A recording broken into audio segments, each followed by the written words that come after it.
Before we get to our time of prayer this morning, I feel compelled to say a few words about the increased levels of gun violence that we've witnessed in our country over the last several weeks, most notably the murder of nearly 20 children and teachers in Uvalde, Texas last week. You know, the commonly accepted expression of sympathy in these events has become thoughts and prayers to those affected. Well, I, for one, am out of prayers for this sort of unspeakable violence. Yes, I pray for the victims and their families. Yes, I pray for the shooter. But prayer alone will not make these school shootings happen any less frequently. Just last week, if you were here, we talked about Ezekiel and the valley of the dry bones. And in that passage, we talked about how it's clear that God is seeking human agency to affect his work in the world. And it is that human agency that is so badly needed right now. But that's the trick, isn't it? Because everybody has a different idea of what might work. Some want to limit guns and enact common sense gun control. But the majority of our senators oppose such measures, and so there's no chance of anything like that happening soon. Others argue that the answer is more guns.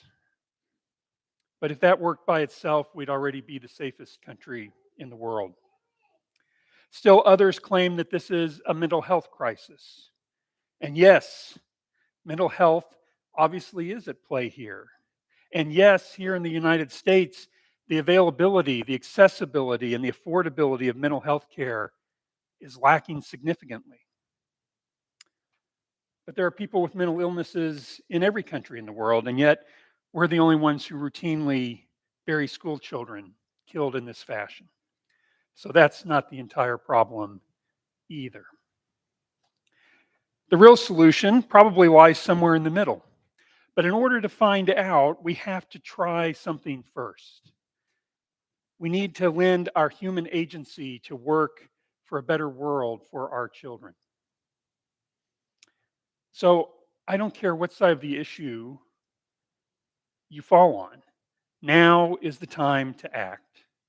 Call or text or email our representatives in Congress. Tell them what you want them to do, whatever that is. But most of all, tell them to do something. The definition of insanity is doing the same thing over and over and over and expecting a different outcome. That's where we are right now in this nation. And it's our children who are paying the price. So contact Representative Bouchon and Senators Young and Braun. Tell them to do their jobs. I don't want to read any more tweets about how they offer thoughts and prayers when someone shoots up one of our schools. And I hope that you don't either.